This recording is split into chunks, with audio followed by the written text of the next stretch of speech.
She kept telling herself the dog was just being protective. He was. She had no idea what he was protecting them from. Everyone agreed the Sable was a problem. The Sable was in fact the only solution in the house that was still working. Hadley Easton had been a museum conservator for 10 years. She had seen more than most parents ever would, and she trusted that. She had built her whole approach to motherhood around it. 27-month-old Theo had been home for the long weekend, a stretch of cold weather that had settled over the county on Thursday, and refused to leave. The furnace had been running since Tuesday. The house felt normal. The house was not normal. Sable was a 8-year-old Greater Swiss who had shared the house since before Theo existed. He had never shown anything but patience with him. The ear-grabbing, the shrieking, the lurching of a child learning to walk. He was the kind of dog people described as gentle to the point of being a little dull, which is why what happened on the Thursday made no sense. Sable pulled himself off the floor, crossed the room, and lowered his face until his nose was 6 inches from Theo's face. That long jaw hovering at the baby's eye level, drifting closer, pressed to his chin, to his cheek, to his mouth. Theo started crying. Sable didn't back away. He leaned closer. Hadley watched from the sink, coffee in her hand, and felt the first thread of unease. Sable, go lie down. He lifted his eyes to her and stayed exactly where he was. Theo cried harder. Sable pressed his nose toward the baby's mouth, slow and deliberate, and held it there for 2 full seconds. Hadley set down her coffee. In 10 years of museum work, she had seen dogs upset children before. She had seen the pattern: stress behavior, resource guarding, overstimulation around a crying infant. She had seen families dismiss warning signs until it was too late. She knew what this looked like. The size differential alone, 55 pounds to 27 and change, made her stomach tighten in a way she recognized as professional instinct. She crossed the kitchen and put herself between them. Sable moved around her. He wasn't growling. He wasn't stiff. But he would not leave Theo alone. Holden came downstairs and watched for 30 seconds. Should we put him out back? Hadley was already nodding. Just for a few hours. Until he's calmer.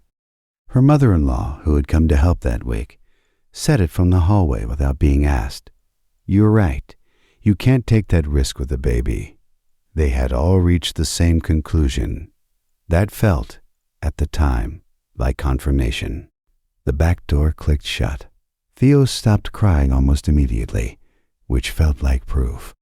Hadley picked him up and held him, and felt the quiet of a problem solved. Theo fell asleep against her shoulder, and Hadley put him down in the nursery. She went to fold laundry in the next room, the monitor on the counter beside her. Sable was scratching at the back door within 10 minutes. Not barking, scratching. A continuous, focused, rhythmic scraping that didn't stop. If you've ever lived with a dog who seemed to know more than they should, subscribe. There are more stories coming. Holden let him in. He went directly to the living room doorway, positioned himself at the threshold, and would not move. Hadley came to stand beside Holden. She looked at Sable standing over the sleeping baby. She looked at how still he was, how focused. In 10 years, she had learned one thing above all else about children in trouble. The silence that follows distress is not always peace.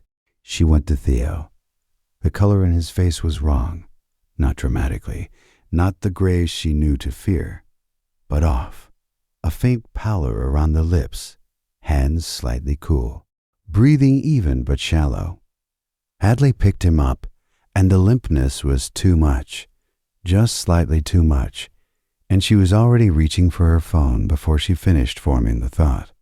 The carbon monoxide reading in the nursery was 118 parts per million. Safe maximum for sustained exposure, 9. The fire marshal told them the furnace heat exchanger had a hairline crack the size of a credit card edge. The flue had been backdrafting into the nursery vent for at least 72 hours. Carbon monoxide is colorless, odorless, and tasteless to humans. Dr. Magnolia Woodfield explained, a pediatric neurologist with 18 years of investigation experience. Dogs detect the byproducts of incomplete combustion at a fraction of human thresholds. They also detect the behavioral changes CO causes in humans, long before we notice them in ourselves. Your dog was reading both sides of the equation. Another 40 minutes at that level, and we would be having a very different conversation. If your dog has ever changed its behavior right before something happened, the comments are where these stories live. Share yours. The mother sat with that for a long time. The face pressed to Theo's mouth each morning. Not aggression, breath detection. The refusal to leave after every correction. Not defiance, an alarm that couldn't turn itself off. The scratch at the back door, not impatience. The sound of him trying to get back to his post. The vigil at the threshold, perfectly still over the sleeping child. Not dominance, medical surveillance. He had been reading what she couldn't see since the moment Theo woke up. He had been right for hours. He had been right for days. The only thing he had not been able to do was tell her in a language she would have understood the first time. If this story moved you, tell someone and subscribe so the next one finds you. They drove home in the dark. Theo was stable, drowsy, wrapped in a hospital blanket. Holden carried him inside. Havli opened the back door. Sable came in without drama. He walked to where Holden had set Theo down and lay close beside him, the full length of his body against his side. He did not perform relief. He did not announce his return. He went back to the post he had been pulled away from. He put his chin on his paws. He watched. There is one more story coming this week. It happened in a house with no monitors, no alarms, and only one animal paying attention. Hadley sat on the floor across from them. She didn't reach for her phone. She didn't move to the kitchen. She watched the slow rise and fall of her daughter's chest and the dog's chin resting level on the floorboards, his eyes still open, still watching the way they had been watching all day. She thought about that for a long time afterward. The dog had been doing the job the entire time. He had been doing it for hours before she was awake. He had been doing it for the 4 days the child had been sick. He had been doing it the way every animal in every house has been doing it for as long as there have been animals in houses. Which is to say, longer than the family had been alive, longer than the breed had been recognized, longer than the country the house stood in had been on the map. The dog did not know it was extraordinary. The dog knew it was Tuesday. The husband sat on the floor across from them. He did not speak for a long while. When he finally said something, it was not about the dog, and it was not about the doctor. It was about himself. He said he was sorry. He said it once. He did not explain. The dog watched him with the kind of attention that has no human equivalent, the attention of an animal who has finished his job and is waiting to see if the humans understand what the job was. They did not fully. They never would. But they understood enough to keep him in the house. They understood enough to never raise the question again. Later, when the child was old enough to ask questions about the photo on the refrigerator, the one of the dog asleep at the foot of the crib, the mother would tell a version of the story. She would leave out the worst parts. She would leave in the part about the dog. The child would learn the dog's name before her own. The child would learn what loyalty looked like before she learned what danger was. That order of learning matters more than any household in the country knows. The doctor's voice on the phone the next week was the same calm voice it had been at the hospital. The follow-up numbers were normal. The follow-up scans were clean. The medication was working. None of this would have mattered without those first 40 minutes, and the doctor said so in the kind of plain language doctors say for the families they know will remember it. She said, "The dog gave you the time we needed. Time was the only thing we needed." The mother wrote that sentence down in her notebook and underlined it. The dog did not change after that. That was the part nobody expected. The family braced for a different animal, a more anxious one, a more attentive one, a hero version of the dog who would carry the story in his body. He did not. He went back to lying in the spot by the door he had always lain in. He went back to barking at the mail carrier the way he always had.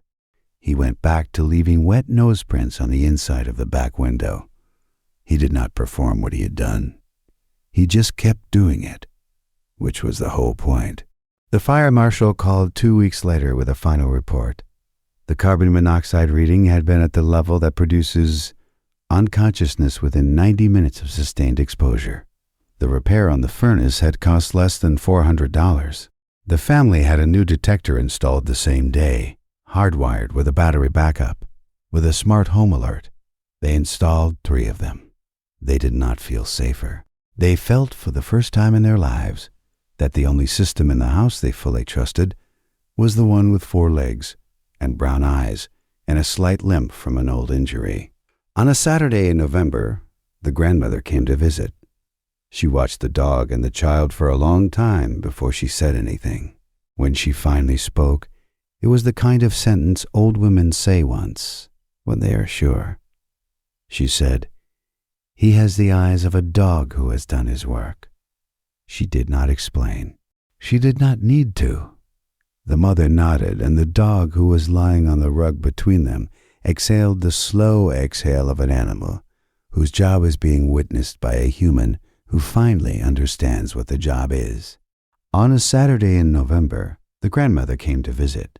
She watched the dog and the child for a long time before she said anything. When she finally spoke, it was the kind of sentence old women say once when they are sure. She said, "He has the eyes of a dog who has done his work." She did not explain. She did not need to.